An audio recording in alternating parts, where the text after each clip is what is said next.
welcome or welcome back. My name is Gina, and this is my little corner of the internet where I share with you about what I've been up to in my knitting. And there's actually a little bit of crochet this week.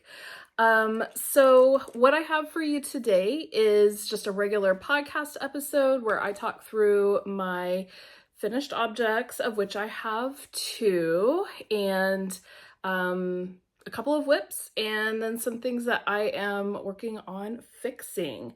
Before I get started, let me just apologize. Hopefully I don't spend too much time staring at this, but last night I burned the crap out of my mouth and face while eating an air fried burrito. So lesson learned, always cut those things up before you try eating them, even if they've been sitting out for a while.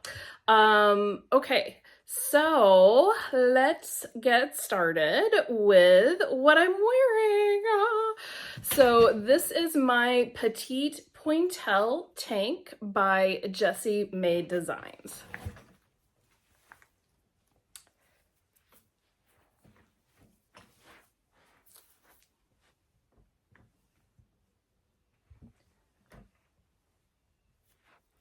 We'll have to rely on the photos of me wearing it outdoors to let you see the full thing.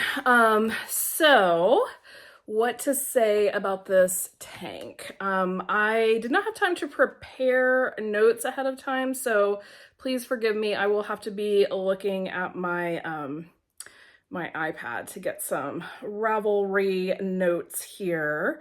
So like I said, this is a design by Jessie Maed, which if you've been, on Instagram at all this spring, I'm sure that you have seen this. It was released in April 2026, and it calls for sport weight yarn. I used Knit Picks Salvage, which is a recycled yarn. I'll tell you about that in just a second. This is made to fit bust circumference of 33 to 66 inches. So it is size inclusive, which is very standard for Jessie Maed.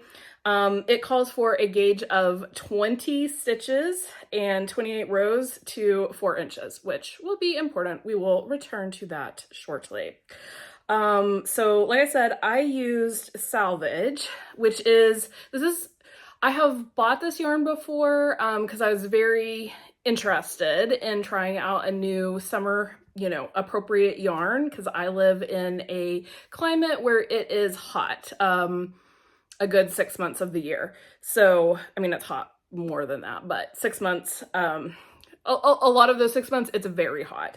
Anyway, and this yarn is 95% cotton and 5% other. It says it is a sustainably sourced cotton yarn. It incorporates recycled fibers, with a commitment to environmental responsibility and innovation. It offers a versatile range of colors, which there's actually not a ton of colors. So I don't know. Actually, they don't really tell you that much about this aside from that 5% other being recycled fabrics. I will say that this has the Salvage has a very nubbly texture. Like I don't know how else to describe it. It is not a smooth yarn at all. And it's not advertised as such. They say that the additional recycled fiber that's in there causes there to be variations, and sometimes it can be a little bit thicker or a little bit thinner in places. I would say to me, this was not the most pleasant to knit with at this gauge. And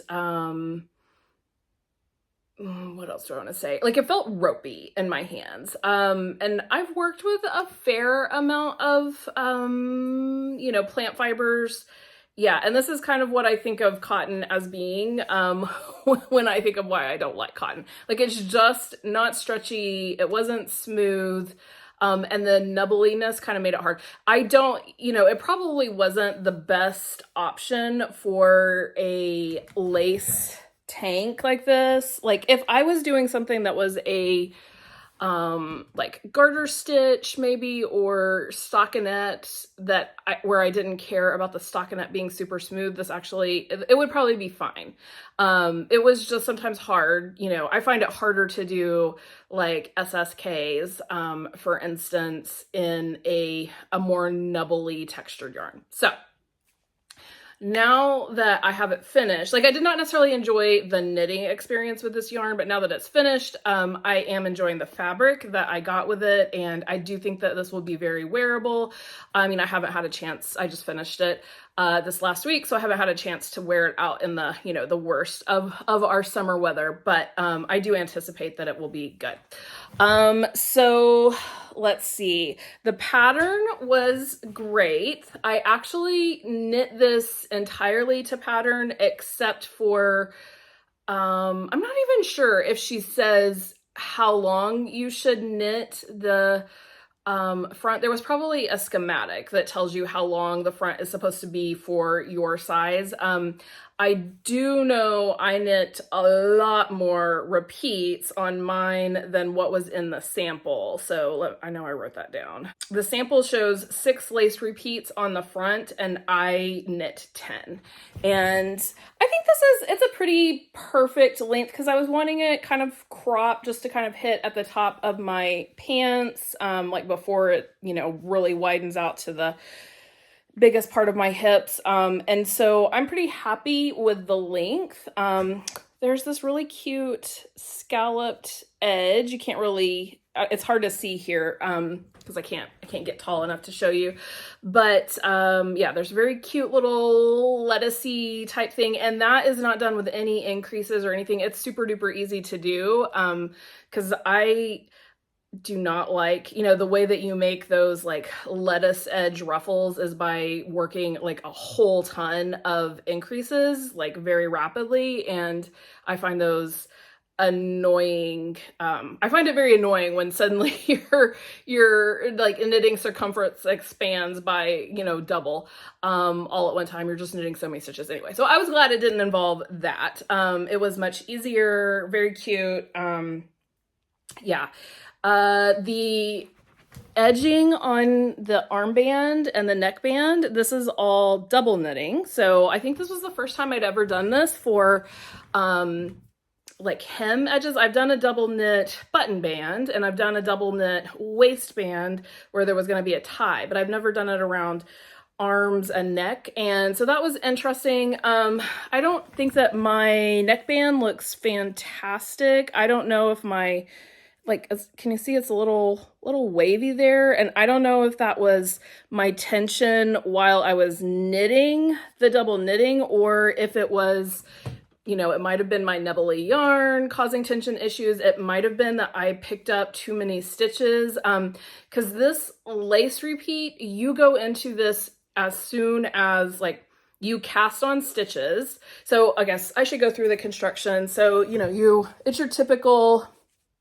top-down tank. So you start with your stitches in the back and you knit those down until you get to, you know, the underarm, and then you come up and you pick up for this side and you pick up for this side. And once you've gotten these like neck edges knitted down, then you cast on stitches for the front and join your fronts. So you cast on stitches and then you go directly into, you are in a lace repeat. So you can see that the lace starts at the very top, which visually I do think looks nice. You know, I heard somebody commenting on the one of Johanna Colibri by Johanna patterns that's like in the hot right now, top 10, that like has a lace repeat that like doesn't extend all the way over to the arms. And, you know, that's probably because it would just be harder for beginners to figure out how to incorporate that. And it looks kind of funny because it doesn't extend all the way over. So I assume that is why we started at the very top, was just because Jessie thought that would be, visually, it would be prettier. But all that to say, for me, it made it kind of hard to figure out where I was picking up stitches, because things like you've got, you know, SSKs and eyelets and things happening in the row right below the cast on edge. And anyway, so all that to say, I might have picked up more stitches than I was supposed to in this front area, because I was just struggling to see where I was supposed to be picking up. But yeah, working it was fine, and I think it does result in a very nice finish. This is a super bra friendly. I don't think I've ever needed to adjust my bra at all. I said I was going to return to the gauge. So what did I say? This calls for a 20 stitch gauge. I promise I swatched. I did wash my swatch. And I even blocked my back section after I finished it, just to make sure, because like this yarn just looks so bad and scraggly while I was knitting with it. I was like, I need to block this, because I am not trusting that it's gonna look decent. And so I blocked it.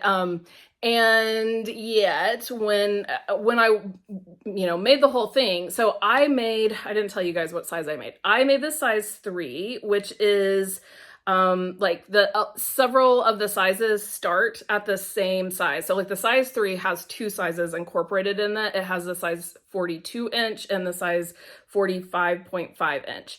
And where you diverge is in the underarm cast on. But before that, you know, this is all worked the same at the top. So I was like not sure what size I should do. Do I still have this pulled up? How much ease does she recommend? She says it's designed with 1 to 4 inches of ease. And so yeah, so I was like, well, the 45.5 inches will be like more than 4 inches of ease at my upper bust. But then I was like, well, since the 42 is also in there, and that's only 2 inches of positive ease at the upper bust, like this size should fit me. And I do think this fits really, really well at the top. But I was kind of debating on, do I want to go the 45 or do I want to go the 42 for once we get down here? And I was just scared that it was looking small. And so I went with the 45.5 stitch count once I got to the underarm. And I'm really glad I did, because my gauge turned out to be off. And so I ended up with 22 stitches per 4 inch. And I didn't do the math to see what that like should have resulted in, but I did measure my circumference, you know, laid out on the floor unstretched, and it's 40 inches across. Like I said, unstretched, and this does have, you know, this can stretch a lot. But yeah, 40 inches. So yeah, that extra 2 stitches that I was fitting in every 4 inches made a big difference. And this did not come out at all to the intended 45.5. And that, you know, has nothing to do with the pattern. That is just on me. So I suspect what happened. I mean, one, I might have tightened up once I got in the round and wasn't knitting flat. I did swatch in the flat and not in the round. And then the other thing that might be at play here is that I did, when I washed this to block it, like for its final blocking, I washed it in hot water. Because often I will do that when it's a single color item that I'm washing, just because I feel like hot water gets things cleaner than cold water does. And if I don't have to worry about it running or anything, and I'm not agitating it, but just putting it in the hot water. And so that, I suspect, might have caused this cotton to shrink up more than what it would have done if it was just washed in cool water. So yeah, thankfully it does still fit, but it's a lot more fitted than what I had intended. Yeah, and I was like, man, when I first finished it and got it on, I was like, do I need to remeasure myself? Have I like gotten a lot bigger? Like, what is going on? And then, Yeah, measured my gauge, and it was my gauge. That's the issue. But yeah, on the whole, I think this is super cute. I think I'm gonna love wearing it. I forgot to tell you guys what color this is. This is Farmer's Market, which I think this is such a cute green. And I think it fits the vibe of this Petite Pointelle tank really well. So I am very pleased, very glad to have this off my needles. I was pretty sick of it by the end of the project. But now that I have it done, I am enjoying it, and I would definitely try another one of Jessie Maed's patterns. This is my first one that I've ever worked, and I thought it fits me very well.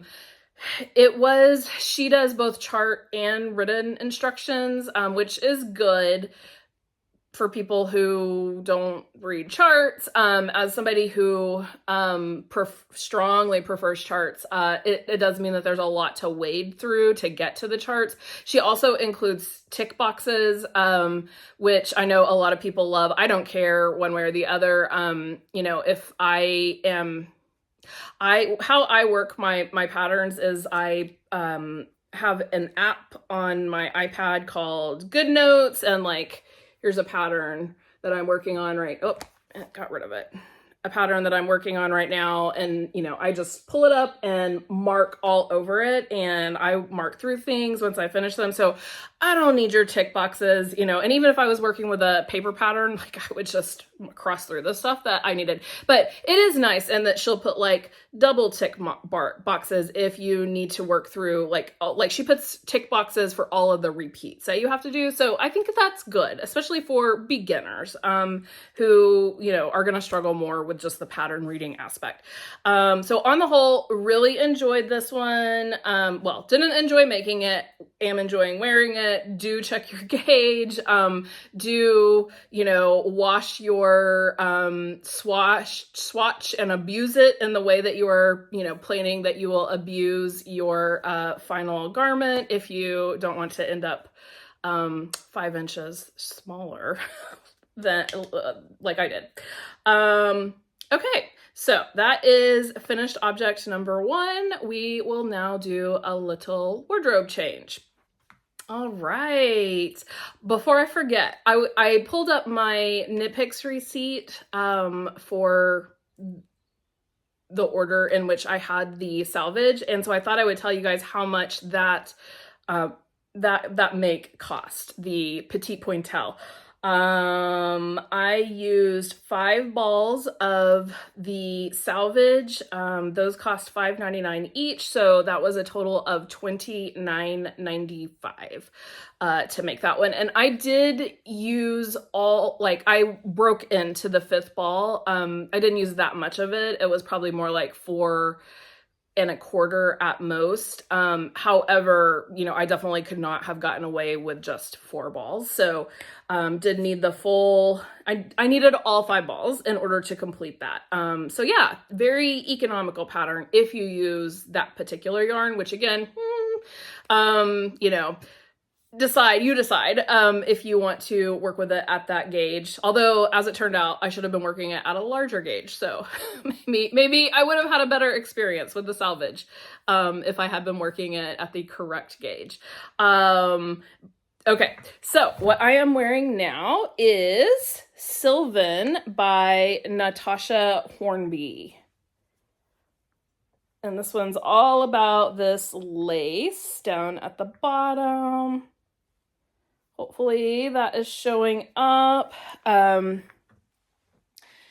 The back looks just like the front on this one. Like, there is a little shaping, obviously, for the neck. So I appreciate that this is a little bit of a more scooped neck. I mean, it's not a true scoop neck, but there's shaping to this. It's not a crew neck. I don't like a high neck. And let's see. While I have my receipt pulled up, I will just tell you, I used Knit Picks Comfy Sport, which cost $5.19 per ball, and I needed 6 of these balls, which made this project cost $31.14.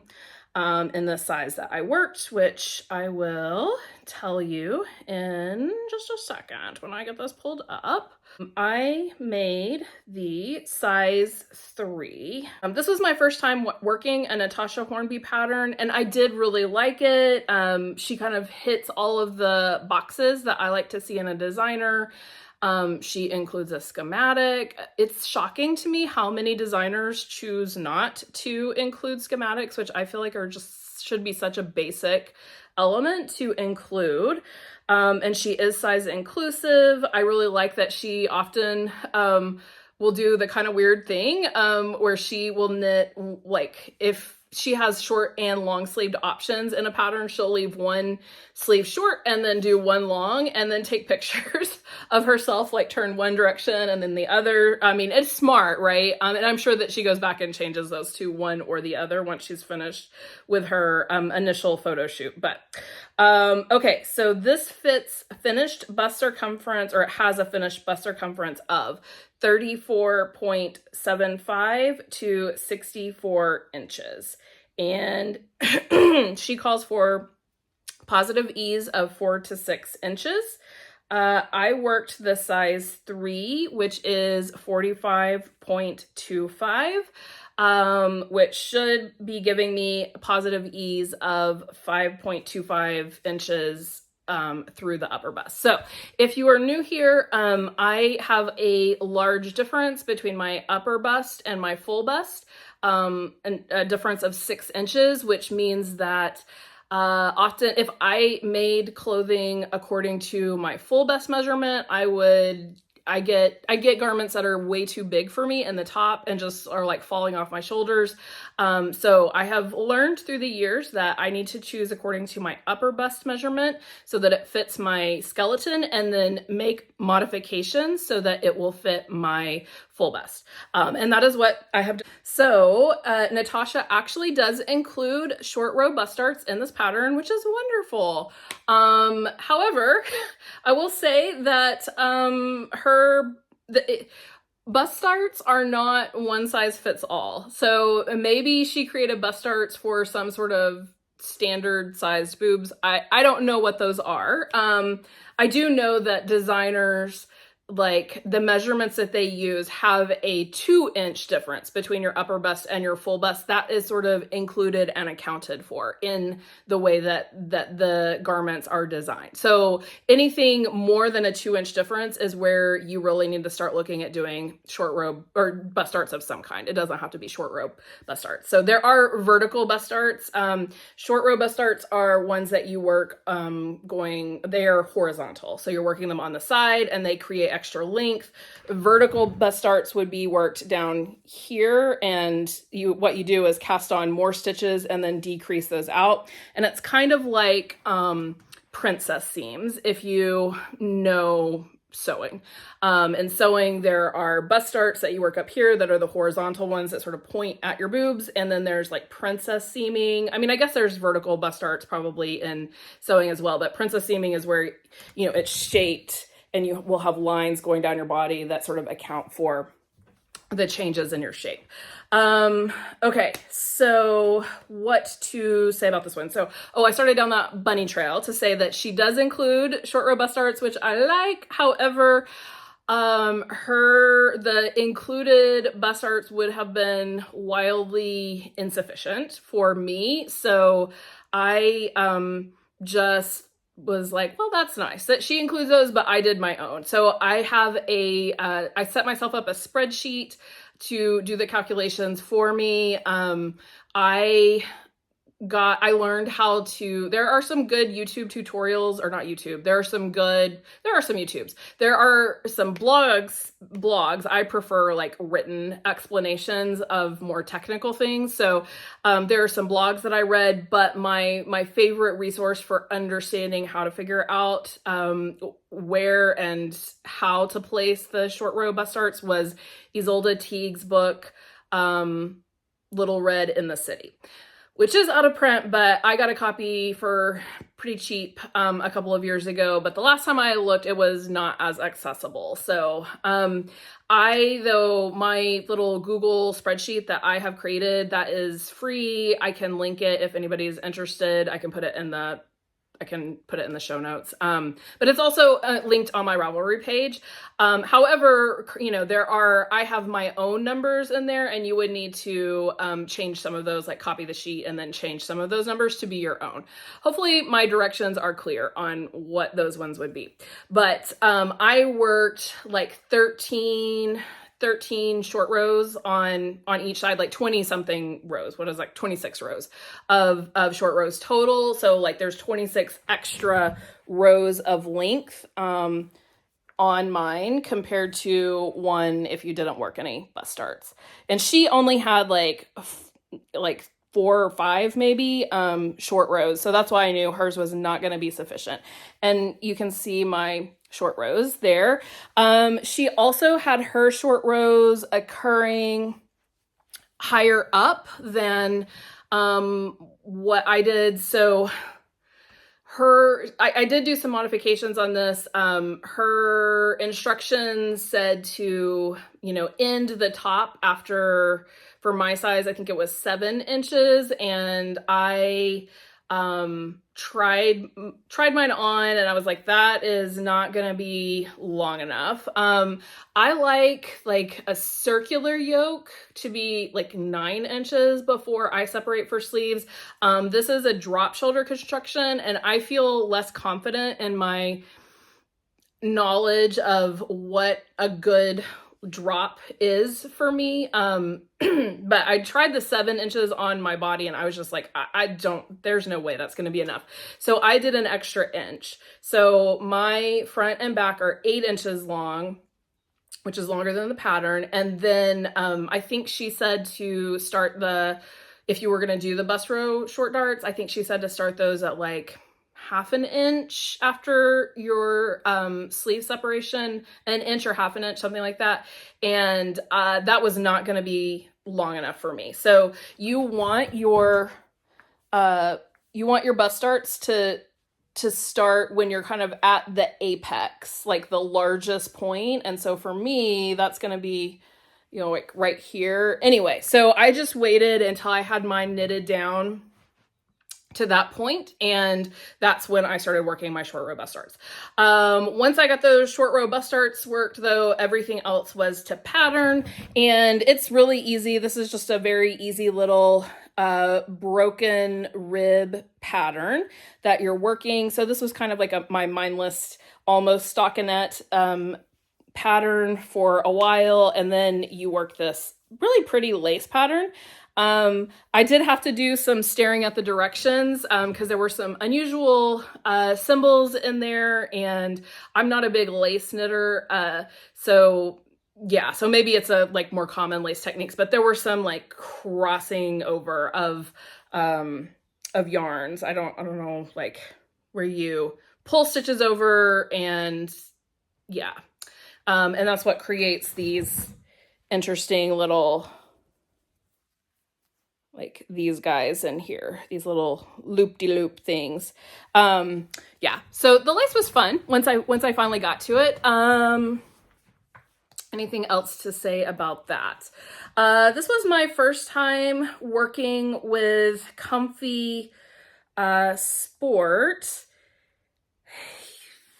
I have worked with comfy before, but I've only ever made a child's garment with it, and it's been several years ago, and I definitely had a like negative feeling around it. Like I was like, oh, I don't want to use that for a garment for me, because like I don't want to work with it that long. However, Comfy was Knit Pix's Yarn of the Month last month, and it was they had sport weight, which is what this pattern called for, and I am trying to try out more warm weather knits, and so yeah, I was very pleasantly surprised. I think maybe my issue is, and sorry if I sound like a broken record, I know I've said this before, but when I was a new knitter, I definitely strangled the yarn a lot more, and so maybe as I've loosened up, like that has made it easier to work with these plant-based fibers, so that they're not hurting my hands as much,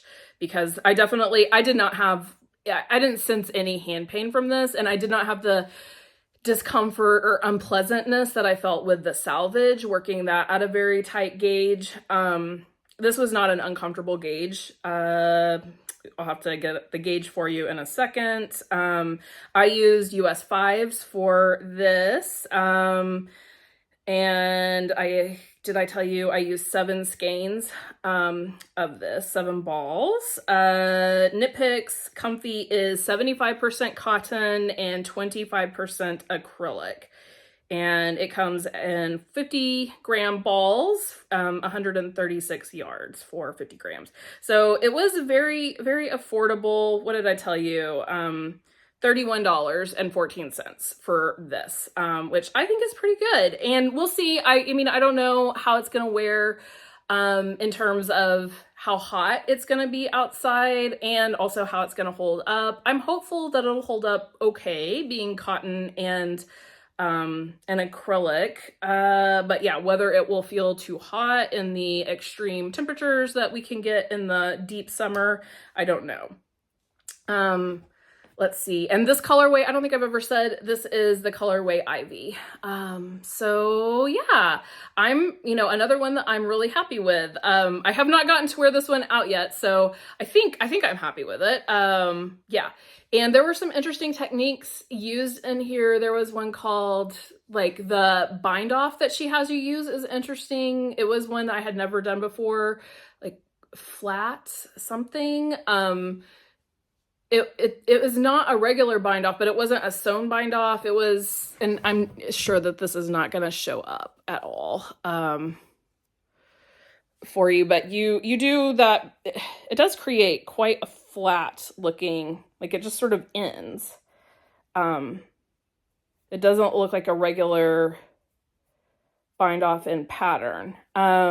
Anyway, but it was super easy. It was really nice to have a pattern that didn't call for Italian sewn bind off or any kind of sewn bind off. It's so much faster when you don't have to do that. So that was really nice. So yeah, really enjoyed this pattern. Very economical. I have 2 more Natasja Hornby patterns that I bought during her big birthday sale, which is when I got this, and I'm definitely excited to work on those. Okay. Next up, works in progress. Okay. Once again, my book club Cardi makes an appearance. I am getting so close, you guys. So close. So I'm on the downward trajectory here. I think I only have 4 rows more of the pattern, and then it will just be to the point of putting on the hem.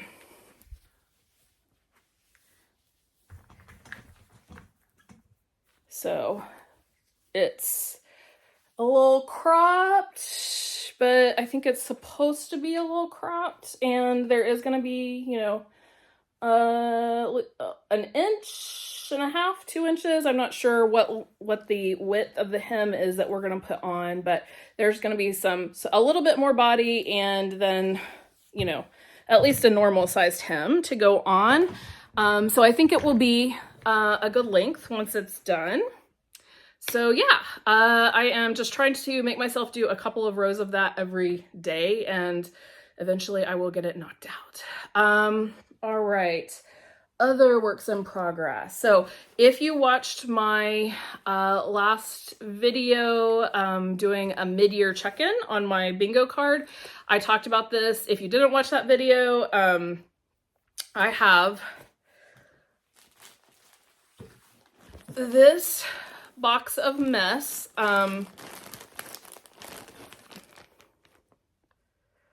This was a blanket club that I belonged to way back in 2023, where Jimmy Bean's Wool would send you a skein of Madeline Tosh vintage worsted. every month, and they would send you instructions for blocks to make, and then at the end you would have a log cabin quilt, which was a pattern designed by Jen Geigley. Sorry for the rustling. I still have several of these mail bags that these originally came in. I did wind my skeins up, so like I'm in September, so what does that mean? I have 4 months left that I have not gotten into and started working on yet, but I am making progress. So I've had this since 2023. I did, like probably 3 or 4 months in 2023, and then, I was not enjoying the process, and so I let it linger, and then every once in a while, like periodically through the years, I have picked it up and done like another month or 2, and I had it on my bingo card that I'm going to get it done because I'm sick of having this basket sitting there with this yarn that I'm always having to be worried about keeping the cats out of, because, yeah, I don't know. Can you see that there are cat chew marks on this? So the cats like want to get at it. I worry about other carpet or moth pests since it's just sitting out in the open, and I don't normally leave my yarn sitting out like that unless I'm directly working with it. So anyway, I would really like to get this out, and so I have been working on it the last few days, and it just involves a lot of stuff that I do not really enjoy. It involves garter stitch, which I don't love. It involves lots of modular knitting. So like on this one, this was a triangle where live stitches were left, and then you just put those on and then knit down the other side of the triangle. That's not too bad. But then like this one, definitely involved some picking up stitches, and you can see like my square looks extremely wonky, and it might have been wonky regardless. It might be wonky because I did this over 3 different years, and so my gauge has changed, but I just want to get it done, whether it looks wonky or not. I want to get that done. So I've been working on that, not very exciting. And then I am trying desperately to teach myself to crochet. And I decided to I had to do granny squares for the Giga tank that I tested, and I was like, this is not that hard. I build crochet up in my mind to be so much harder than it is, but I just struggle with reading my stitches. Anyway, so I decided to use some Knit Picks Dishy yarn that I have sitting around, and make this is going to be a bowl cozy. I made some of these several years ago for my husband eats a lot of soup, and so he will use these anyway. So I just started another one of these bowl cozies, and I don't know how I did it a couple of years ago and then forgot everything that I ever learned about crochet, but anyway, it's going along. I'm still having trouble, like I can't tell where my rounds stop and start, even though I am marking them. So I don't know. I find it very confusing compared to knitting. It's just hard, I guess, to go from being quite proficient at something to completely a beginner at something else, and then being frustrated knowing that like I should be able to tell where my beginning of round is when I literally marked it, and yet I still am having trouble knowing like what stitch am I supposed to go into next. So that's just frustrating. But I sat down and did that, I think, all in one day, and I just need to pick it up and finish it. Okay, and then I've worked on a couple of fix-it projects. So this is my Cloudbreak Tee from Woolen Pine Design, and I tested this for them back in March, I think is when this pattern released, and it's been such a fun thing to see it being like so consistently high up in Ravelry's Hot Right Now. I understand why it's very quick to knit, and I think that the lace is very effective. So what I changed on this one, originally I had knit it to pattern. I had gotten it to this point and then tried it on, and I was like, I think it's too short. I knew I was getting close, but I was like, I think it's too short. And when I lifted my arms up, I felt like it was like raising up too high. But I wore it to church this past Sunday, and so I had 4 rows. So I had knit it, I had gone ahead and added the last lace repeat on my original one. So there were 4 lace repeats and then bound off. And when I wore it to church, I was like, I feel like this is just too long. It's like hitting me at my widest point instead of like, you know, staying up at my, you know, at this, like right under this part of my waist. Like it was more like down here. It was low. It was definitely longer than this Sylven shirt is on me. And so I was like, you know what? Let me just fix it. Instead of letting it linger out there being something that I'm not happy with, this would be a very easy fix because this is knit top down.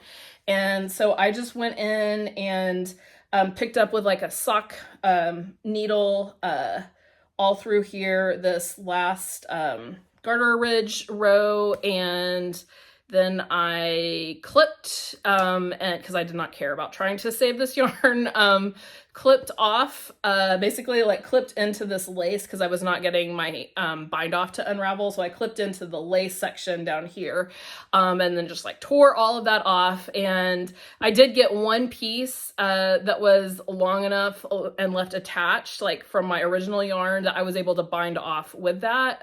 And yeah, so bound off, and I think I'm going to be a lot happier with it. And you can't tell that, of course, anything was done to it, because, you know, it wasn't really surgery. It was a little bit of an amputation, but it didn't need to be that long. Yeah, and I think I'll be a lot happier with it and get more wear out of it because I'm happier with it. All right, another fix it. So I talked about this in my mid-year check-in, my Lochton vest that I was very unhappy with how wavy my button band was and that I needed to fix that. And so I actually got my first button band ripped off and I have started re-knitting it. And I have reduced my ridges by 20 stitches. I want to say there are 20 stitches fewer picked up. And then I also think I went down a needle size. Maybe. I need to double check that. But I think I went down a needle size in needle as well to try and make that a little tighter. So we'll see. I will probably block it before I do the other one so I can see how it's looking. Because yeah, this fisherman's rib just is so stretchy, so expandy. So I want to make sure that it works before I put all of that time into the other one. It was funny. I was just rewatching that video and I was like, oh, it'll just, you know, I just need to spend the couple of hours it'll take to do that.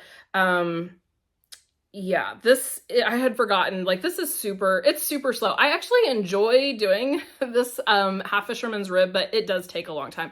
And I was reviewing my notes from Lochton when I originally did it, and I had complained there about how slow the button bands were and that they took 4 or 5 hours to get done. So it is a substantial time investment, but it is way less of a time investment than the whole thing took. So I need to do it.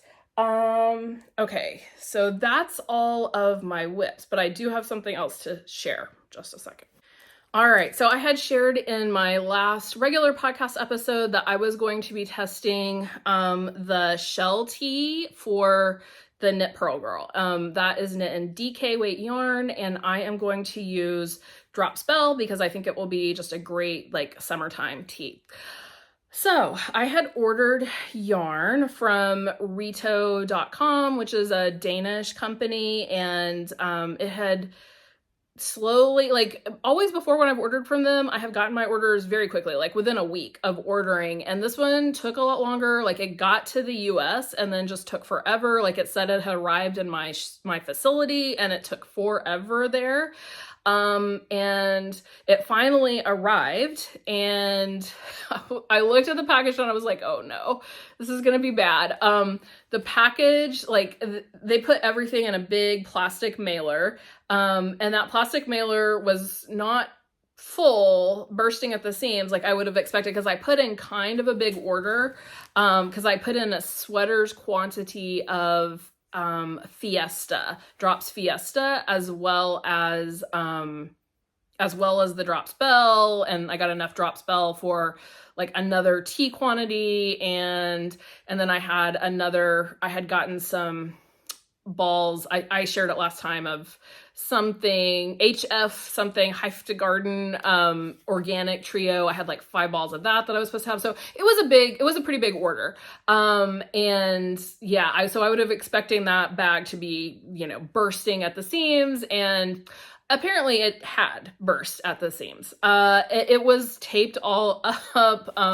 It was definitely not full, and like the label that would have had my name and all that information on there was like almost completely like white. Like it looked like it had some kind of water damage. I don't know. Like I don't know how there must have been barcodes or something on there that told them like where it was supposed to go. But there was like a handwritten Post-it note that had also been taped on there that said like, had a handwritten number on it and had my name. So I understood now why it was stuck at the facility in the US for so long. I don't know at what point, obviously, along the way the damage happened, but I was like, oh no. And I got in to the bag and, you know, sort of went through everything, and I was missing most of the sweater's quantity of Fiesta. I was missing some of the Drops Belle. Most of what I was missing of the Drops Belle was the color that I had ordered for like enough to make another tea quantity and a solid blue. So I was missing a lot of that. And then unfortunately I was missing one of the 6 colors that I had ordered for the shell tea. So if I can show you what I have, and I am happy with these choices. So this is what I have so far. What I'm missing is moss green, which on the screen, you know, on the Rito's screen, looks like it'll be a nice green that's about the same saturation level as the pink, yellow, and blue. So I think it will go well. This is going to be my main color that is repeating, and these are my contrast, and then the green. Yeah. Unfortunately, since the green is missing, I kind of feel like I can't start because I don't know, like without having it in person to look at, like I'm not sure where in my progression, my color progression, I'm going to want to put that green. Because if I knew that, like, and it wasn't going to go at the top, because it's probably not, like, the colors that I would want closest to my face would be, like, one of these two. Definitely not the yellow, and probably not the green, because the green is definitely a yellow-leaning green. So yeah, so I kind of feel like I can't start on that. I could swatch for it, obviously, but I feel like I can't really start on it. I have, of course, reached out to Rito as soon as it happened and sent them pictures of both the bag and what I actually got. And then, you know, was like, you know, what are we going to do? And I have not heard from them yet. So, cause that was Friday afternoon. So I'm sure they have not been in the office. So I'm hoping I hear from them today on that. And hopefully they can get me some more yarn sent out, that's in the same dye lot as what I have already received, the part of the order. There was also 3 random balls of drop snow in there, which I did not order. So it's like, was that just an error that happened when they were stocking it at their warehouse, or did like multiple of these bags burst open and like the postal workers, wherever it happened, like try to stuff stuff back in the bags? I don't know.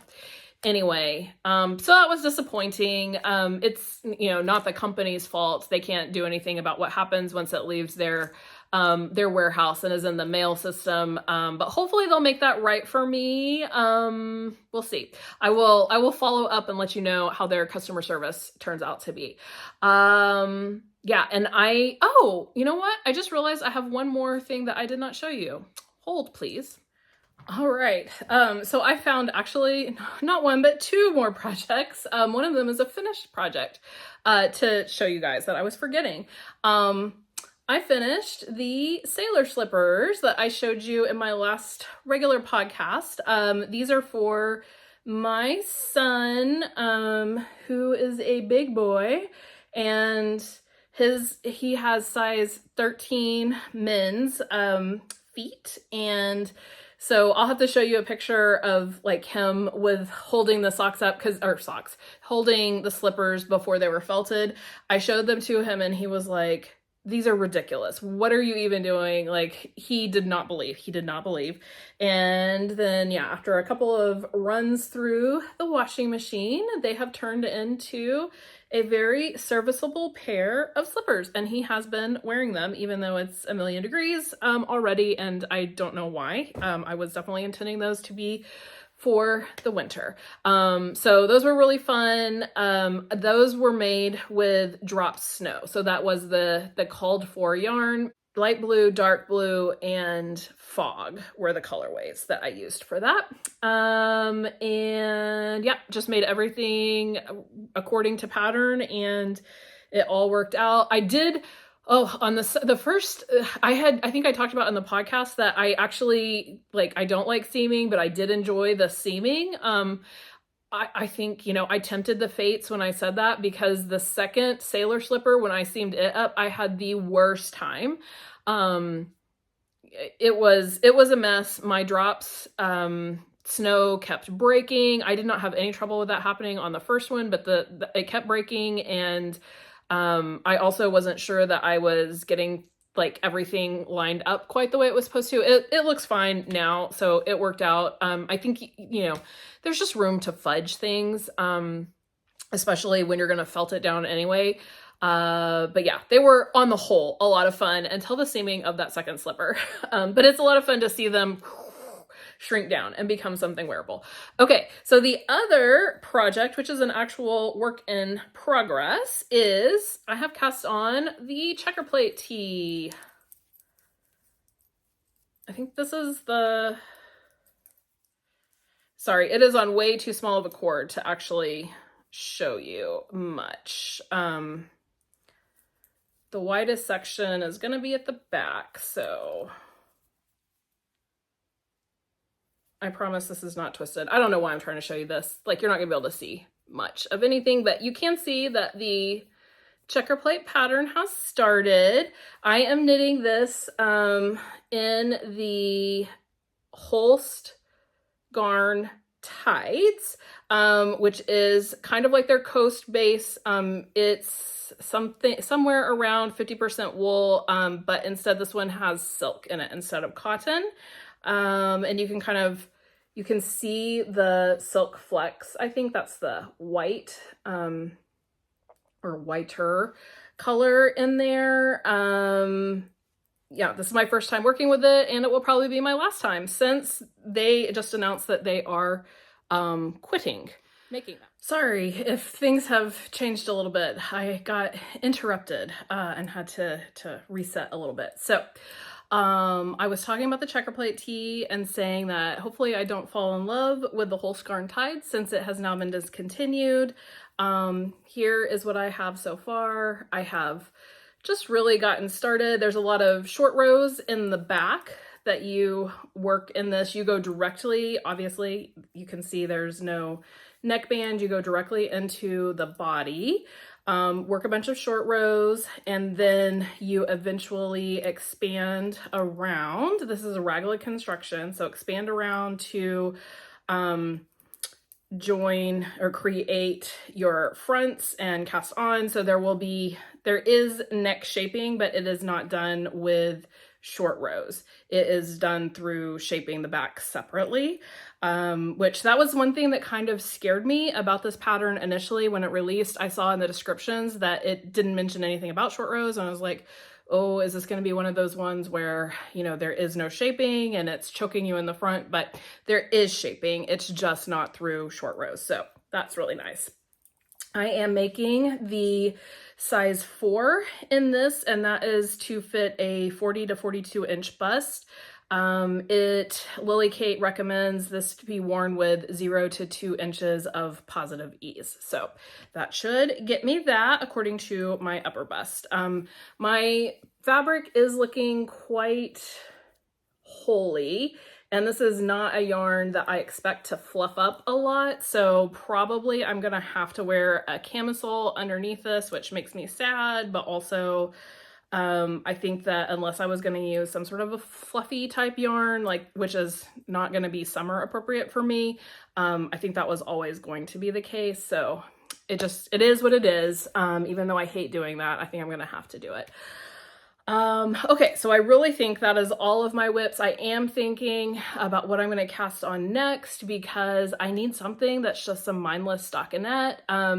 So I have not settled on anything for sure, but as I was talking about in my mid-year check-in, I think that the Easy V would be a good one. That I could work on, you know, just in little bits and pieces. It would be good. I don't think it's not totally mindless because it is color work, and you have some interesting stuff going on up here. But I do think that one is a contender. I could also start on the, can't remember what it's called. I'll put it up here. It's like a Henley polo type shirt by Lindsay Fowler, something Trailhead Tee, I think it's called. And that one's got a lot of stockinette in it. So I could start on that one as well. I think there will be a lot of flat knitting to get started with at the top of that one. So it might be a good choice. But yeah, so that's what I'm thinking will come next. My family, including my brother and sister and all of our kids and my mom, are going to be heading out to her family lives in Georgia. So we usually go out there every summer. And so we are heading out for a big family vacation. We don't necessarily all go at one time together. So that's a little bit different. But yeah, that's where we're headed there shortly, the week after I'm recording this. And we will be out there for a week. We are going to get to go to the beach, which is always a big deal for us being from the landlocked Plains state. So that will be fun. So I will not be recording. This will go up, I think, while I'm on vacation. And hopefully I'll have some new things to show you when I come back. We'll see. I always get some knitting done when I'm on vacation, because we go by car. So there's like a close to 20-hour car ride for us to get there. So I will have a lot of, unfortunately, dedicated knitting time while sitting in the car. But yeah, those are my upcoming plans. Thank you so much for hanging out with me. I know there's lots of places that you can spend your time, and so I'm just honored that you have chosen to spend it with me. And I hope that you have been knitting on something that is bringing you joy, and I will talk to you next time. Bye.